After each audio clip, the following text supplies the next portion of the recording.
Bienvenue sur ma chaîne Titel Livre BD. Salut les amis!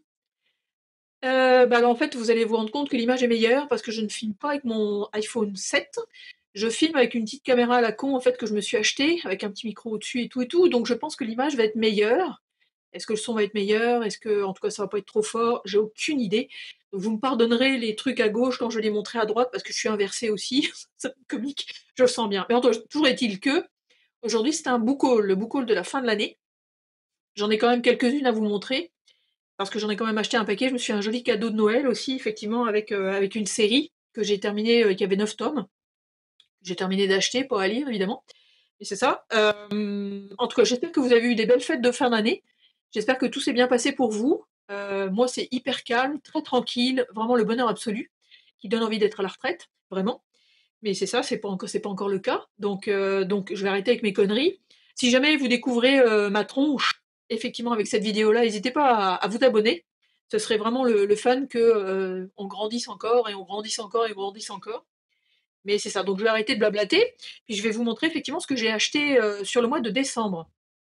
Aujourd'hui, on est le 26, pas tout à fait terminé, mais c'est pas grave, je ferai un basculage si jamais j'en reçois effectivement plus tard sur une prochaine vidéo book haul. Mais aujourd'hui, j'avais vraiment envie de vous présenter ça, d'abord pour essayer ma nouvelle caméra, effectivement, puis pour voir si tout ça, ça fonctionne bien. Donc, la première BD que je vais vous présenter, en fait, je l'ai déjà lue, mais j'ai voulu l'avoir papier, parce que je l'ai lue sur le site internet NetGalley, qui permet d'avoir des SP numériques, et j'ai vraiment beaucoup, beaucoup aimé ma lecture, donc j'ai vraiment voulu l'avoir papier. C'est chez Dupuis, c'est un collectif, mais sur un scénario d'un seul auteur qui s'appelle Zabu, Vincent Zabu. Puis il y en a plein, plein, plein en fait. Ça s'appelle Les petits métiers méconnus. J'ai adoré ma lecture. Vraiment, j'ai adoré effectivement voir les différentes pattes graphiques, la sensibilité de chaque histoire. En plus, c'est en général très, très positif. Donc vraiment, vraiment des très, très chouettes découvertes, vraiment. Si jamais vous l'avez pas, je fais un chouette cadeau de Noël. Si jamais vous avez encore des idées, hein. N'hésitez pas à vous lancer dedans. Mais c'est vraiment, vraiment chouette. C'est tout doudou, c'est très, très, très léger et très, très agréable en fait à lire, vraiment, vraiment sympa. Ensuite, au mois de décembre, j'ai commencé cette série-là il y a quelque temps et cette série-là en fait, c'est une série, de bande dessinée en fait qui offre trois 3 histoires par bande dessinée. Ça fait plus comme un espèce de journal que comme une bande dessinée en soi, surtout qu'elle est petite. Toujours est-il que c'est, au label 619, donc c'est Rue de Sèvres. Puis c'est la bande de potes en fait, donc Ron, Singelin, etc., qui en fait font donc Low Reader. Donc j'ai acheté en fait alors c'est le 4, le 5 que j'ai reçu il n'y a pas très longtemps, et le premier aussi que j'avais pas acheté. Donc j'ai lu le 2 et le 3 que j'ai beaucoup aimé, et ceux-là je les ai pas encore lus en fait. C'est vraiment des nouvelles horrifiques. Donc en général c'est vraiment bien foutu. C'est des nouvelles horrifiques sur des thèmes assez précis, en fait. Donc, vraiment chouette. Les auteurs s'amusent comme des petits fous. En plus, entre chaque histoire, en général, il y a toujours de la documentation, en fait, sur un sujet précis. Et c'est super intéressant, c'est extrêmement bien documenté, c'est vraiment le fun. Puis encore une fois, ce que j'aime beaucoup, effectivement, c'est que ce sont des bandes dessinées, en fait, qui ont une patte graphique différente à chaque fois. Donc c'est le fun. Vous voyez, on peut regarder même les arrières, ça donne ça. Ça donne ça et ça donne ça. Et ce qui est drôle aussi, en fait, c'est que il y a un poster aussi à la fin. Donc il y a un poster d'une des 3 histoires. Donc si on avait acheté 3 exemplaires du même tome, on aurait peut-être eu les 3 posters différents. Ça, c'est un coup de peau, hein, disons. Mais non, c'est bien chouette. C'est une série que je vous recommande aussi. C'est vraiment le fun dans le genre horrifique. C'est vraiment sympa. Ensuite, un tome 2. Donc là, on est chez Air Libre. C'est dessiné et c'est pas marqué. C'est à 4 mains, c'est Bajram, Mangin et Rochebrune, donc 6 mains du coup. C'est Inhumain. J'avais lu le tome 1, j'avais trouvé ça super intéressant, vraiment, j'avais beaucoup aimé. C'est de la science-fiction, c'est vraiment le fun, je crois. Donc le tome 2, en fait, je sais pas si ça va être la suite du tome 1 ou si ça va être une explication d'un monde parallèle ou quoi. En tout cas, je ne sais pas. Mais je sais que les dessins sont super beaux aussi, très, très science-fiction, hein, comme on peut voir, effectivement. Donc, ça fait très science-fiction. C'est très, c'est quand même sombre et mystérieux et tout et tout. Donc c'est vraiment chouette. Je pense que ça va être une super bonne BD encore une fois. Ensuite, alors là, je me suis fait un petit plaisir. Je ne savais pas exactement que c'était ça, mais c'est plus un livre illustré, disons. Enfin, c'est pas tout à fait un livre parce que ce sont plus des réflexions philosophiques sur la vie, disons. C'est chez Fluide Glacial. C'est scénarisé et dessiné par Ravard, que je suis aussi en fait sur Instagram, que j'aime beaucoup. J'adore son dessin. Et ça s'appelle Addiction. Et en fait, ce sont des strips un peu comme Sampé. Donc on a une image et on a une réflexion à côté assez philosophique, très humaine, très chouette. Genre celle-ci, effectivement, où il dit: Eh bien quoi, elle ne te plaît pas? À son chien, donc. Mais ça va être très philosophique, très chouette. Encore une. Avez-vous une explication plausible au sujet de la correspondance que je viens de retrouver sous le buffet? J'attends. C'est très souriant, c'est très doudou, vraiment cool.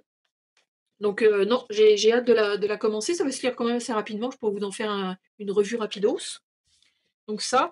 Aussi une bande dessinée en fait que j'attendais depuis un moment, dont j'ai entendu beaucoup parler aussi, qui est aux éditions Delcourt, qui est donc scénarisée par Lehmann. Lehmann, de plus en plus, j'accroche à ses scénarios honnêtement.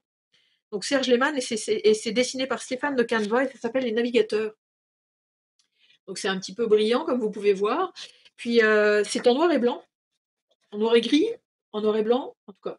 C'est ceci, et ça parle de... À la fin des années 80, quand ils étaient encore au lycée, on les appelait la bande du panorama, parce qu'ils vivaient tous dans la rue du même nom à Clamart. Il y avait Arthur, l'aventurier en herbe, Sébastien, le fils d'éditeur, Max, l'écrivain débutant, et Neige, la photographe. La vie les a séparés. Elle les rassemble 20 ans plus tard à Paris, mais un imprévu bouleverse les retrouvailles et entraîne la bande dans une aventure vertigineuse, là où les légendes urbaines et les œuvres d'art perdues révèlent les secrets de l'âme humaine. Il n'y a que des bonnes critiques en fait sur cette bande dessinée-là. Ça a l'air d'être vraiment chouette. J'aime bien les dessins aussi.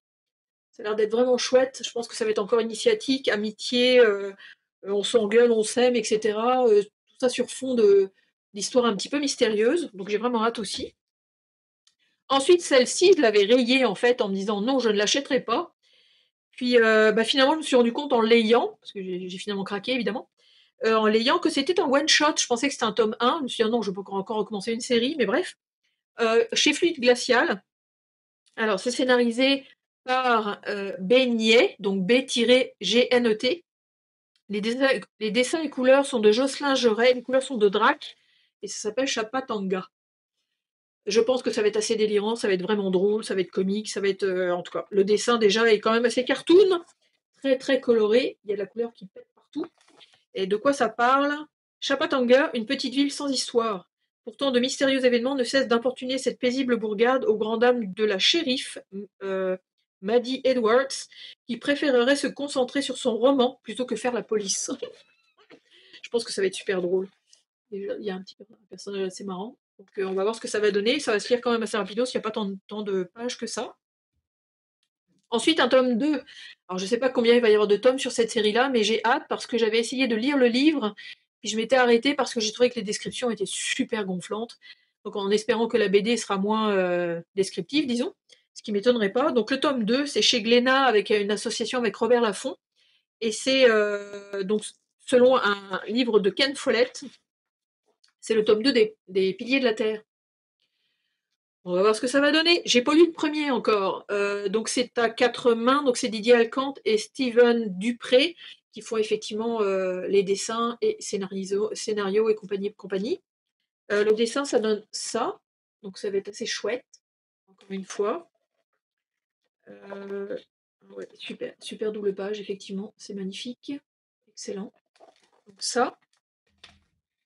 Ensuite, oui, je me suis fait un petit plaisir encore une fois parce que j'ai lu le roman de Pierre Lemaître qui s'appelait Alex, que j'ai adoré. J'ai beaucoup aimé ce roman-là. Et j'ai vu qu'effectivement la bande dessinée était sortie. Donc c'est la Brigade Verhoeven. C'est le tome 3 que j'ai à date. J'ai commandé aussi le tome 1 et le tome 2 qui ne devraient pas tarder à arriver. Donc ça se présente de cette façon-là. C'est sûr que je pourrais le lire, en fait, je pense, parce que, ayant lu le roman, en fait, je sais de quoi ça parle, mais ça pourrait être chouette de le voir. Donc c'est scénario Pascal Berthaud, dessin Yannick Corboz, et la mise en couleur est de Sébastien Bouette et Erika Frichet. Ça fait du monde dessus, hein, c'est pas pire. Donc d'après le roman de Pierre Lemaître, donc ça. Puis les dessins, c'est du policier, hein. C'est vraiment du policier qui est quand même assez hard, je dirais. il y a quand même des scènes qui sont assez difficiles. Puis il y a plein d'intrigues qui se lient et se délient et tout et tout. Donc j'ai vraiment hâte de lire la BD pour comparer avec le bouquin, le fun. Celui-là aussi, je l'ai attendu depuis, je pense que je l'ai commandé début octobre, je crois, puis je l'ai reçu seulement en décembre. C'est très frustrant.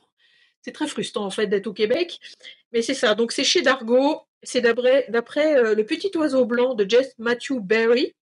Et c'est José Luis Munera qui en fait remet en BD Peter Pan de Kensington. Cette BD-là. J'ai aussi hâte de la lire, celle-là, en fait, surtout Munera, j'adore son dessin, je capote. Bah déjà, rien que ça, c'est waouh, c'est merveilleux, c'est merveilleux.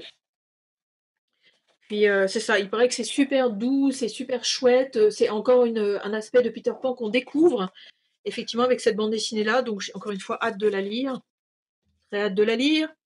Ensuite, c'est un tome 3, cette fois-ci, qu'il va falloir que je lise à un moment donné aussi. Je sais pas si ça se termine en 3 tomes, j'ai un doute.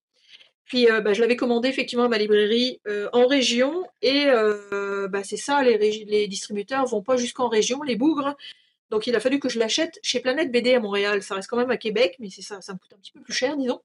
Mais c'est cool de pouvoir acheter dans des librairies indépendantes québécoises, c'est le fun aussi. J'arrête de tergiverser. Donc ça, c'est scénarisé par Pierre-Henri Gaumont et dessiné aussi par lui, et c'est Slava, donc le tome 3. Je pense que c'est assez truculent, assez spécial, puis en plus il y avait ça dedans. Le fun, merci Planète BD, ça c'est cool par exemple. Chose que je n'ai pas effectivement à ma librairie actuelle. Donc le dessin, c'est ceci. Ça se présente comme ça. Je pense que c'est quand même assez truculent. Je pense qu'on suit effectivement un personnage, puis parce qu'il n'y a rien. Au niveau 4e de couverture, il n'y a que dalle. Au niveau résumé de quoi, tu ne pourrais pas me dire que je ne t'ai pas prévenu. La seule chose que tu risques, c'est un succès fracassant. C'est ça qu'elle dit, la jeune femme. Donc c'est ça. Ça aussi, ça va être cool. Celui-là aussi, on le voit passer sur les réseaux sociaux depuis des lustres. Puis moi, effectivement, je ne le reçois qu'en décembre. Encore une fois, frustration, frustration. Je pense que ça serait un prétexte pour revenir habiter en France, je crois. En tout cas, bref. C'est chez Le Lombard. C'est scénarisé par Romain Renard et c'est d'après l'œuvre de Craig et Herman. Et c'est Revoir Comanche. Alléluia, je l'ai enfin reçu. Ce qui est drôle, c'est qu'en fait, je suis super contente de les avoir reçus comme 3 mois plus tard, mais je les lis pas tout de suite, donc ça, c'est pas grand-chose. Donc ça se présente comme ceci. Alors tout le monde en sens cette BD-là, je pense que ça va faire partie la majorité en fait des gens voyons, des BD préférés. Vraiment cool. J'avais vu un petit reportage aussi de comment il avait fait sa bande dessinée, parce que il disait qu'il avait comme un petit peu photographié finalement ses arrière-plans, puis il a dessiné par-dessus. Donc ça se voit, hein. Enfin, je trouve que c'est comme ceci par exemple. Ça se voit un petit peu. Donc revoir comment ça parle de quoi? Californie, début du XXe siècle, Red Dust, une légende inscrite dans la poussière et le sang du Wyoming, vit à l'écart du monde en attendant sa fin. Mais sa rencontre avec la jeune Vivienne va bouleverser son quotidien. Alors qu'il croyait son passé à jamais révolu, le retour de quelques fantômes assoiffés de revanche le pousse à reprendre la route. Malgré le temps et les regrets, l'heure a sonné pour d'ultimes retrouvailles avec celle qui n'a jamais pu oublier, Comanche. Et on est vraiment au secours, je peux comprendre que ce soit un coup de cœur de la majorité des gens. Ensuite, un tome 2. Cette fois-ci, Air libre. Donc c'est scénarisé par Aude Mermillot et Jean-Louis Trippe, quand même. Les dessins sont de Horn et les couleurs sont de Jérôme Mastre. Et c'est Les Vents Ovales. Donc c'est Monique. Donc ça se passe durant Non, là c'est de septembre 1967 à avril 68. La paisible communauté rubistique de Laroque-sur-Garonne est en évolution. Lutte des classes, tensions politiques entre gaullistes et communistes et sa jeunesse en quête d'indépendance. Yveline et Monique, la génération montante qui s'approche de la majorité et rêve d'une nouvelle liberté dans un monde marqué par les stigmates des Trente Glorieuses, incarne le changement de paradigme de la société française de la fin des années 60. Bon, ça va être cool, j'adore le dessin est super. J'ai pas encore lu le tome 1 évidemment, je crois que ça va être en 3 tomes, si je me trompe pas, je suis pas sûre, à moins que ça se termine en 2 tomes, ce qui serait vraiment le fun. Donc à voir, j'ai vraiment hâte de aussi commencer ça. Il faudrait que j'arrête d'en acheter pour pouvoir les lire, c'est sûr. Ensuite, alors ça, c'est une bande dessinée que j'ai trouvée dans un magasin qui est ici, donc dans ma région, qui vend des vêtements, enfin c'est comme une friperie finalement. Puis ils ont commencé depuis 1 ou 2 années à vendre des livres. Et je suis tombée par le plus grand des hasards en fait sur chez Casterman. Je l'ai pas acheté cher en plus, je pense que j'ai acheté 10 $. scénarisé et dessiné par François Schwitten, et ça s'appelle La Douce. Ça se présente comme ça. Je sais pas du tout de quoi ça parle. Le dessin est super beau, c'est du noir et blanc. Schwitten, en général, c'est quand même une pointure, encore une fois, en bande dessinée. Donc vous me direz si vous l'avez déjà lu, si c'est une bonne bande dessinée, si c'est une histoire banale ou quoi. Parce que là, La Douce, Léon la connaît bien, il la comprend mieux que quiconque, anticipant ses moindres désirs. Et quoi de plus normal, après tant d'années passées à dévorer les kilomètres ensemble? Car La Douce, ou plutôt la 12004, est une locomotive à vapeur, une reine de vitesse à la mécanique sophistiquée qui fait la fierté de son mécanicien. Ça va être cool. Mais les temps changent, les transports électriques gagnent du terrain, et les jours de La Douce sont maintenant comptés. Bon, ça va encore soulever une problématique, la modernité qui bouffe tout le reste. Donc ça coule. Et en petit wrap-up, en petit gros cadeau de Noël que je me suis fait quand même, parce que j'ai commencé effectivement à lire le tome 1, 2, 3, puis effectivement on est pris dans l'histoire, on est pris dans l'histoire. Je me suis dit, bah, il faut absolument que je me commande le reste. Et ce sont des rééditions. Donc j'ai à un moment donné, en fait, les tomes 4 à 9 mettaient du temps à arriver. Donc à un moment donné, j'ai vu qu'effectivement sur leslibraires.ca c'était inscrit avec la bonne date. Je me suis dit, je vais les commander, ils sont tous arrivés en même temps. Donc c'est sûr que la dépense a été quand même assez mortelle. Donc c'est chez Delcourt. Donc, comme je vous dis, du tome 4 au tome 9, et je me suis acheté, scénarisé et dessiné par Jeff Smith, je me suis acheté Bone. Le fun, c'est très mignon, c'est très chouette, c'est très plaisant en fait, c'est très plein d'aventures, c'est des personnages assez spéciaux. Il y a quand même un petit côté psychologique qui est quand même assez prononcé. Il y a beaucoup d'aventures, beaucoup de le mal, le bien. Comment est-ce qu'on se place effectivement par rapport à l'amitié, à l'amour, etc. Donc c'est vraiment chouette. Je vous montre dans le tome 4, pour que je vous spoil rien du tout. Tome 4 qui se présente comme ceci. Tome 5, tome 6, tome 7, tome 8. Je fais comme sur Insta, je vous les montre tous. Tome 9. Et effectivement, j'ai lu donc 1, 2, 3. Donc 1, 2 et 3.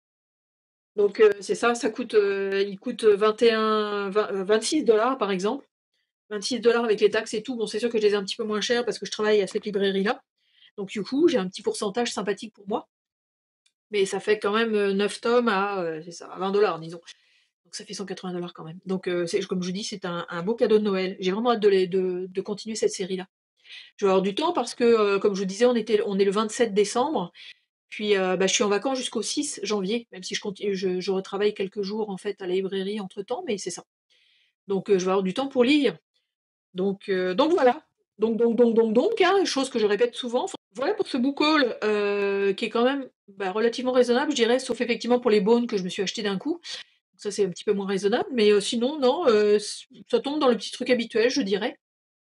Donc j'espère que ça vous aura plu. Ça vous aura peut-être donné d'autres idées.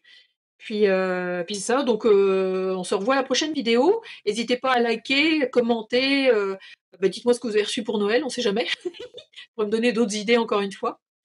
Puis vos commentaires, j'adore encore, j'adore. Donc n'hésitez pas à vous abonner, liker, partager, etc. C'est le même laïus que d'habitude. Puis je vais vous souhaiter d'excellentes lectures BD. Je vous dis à bientôt. Salut!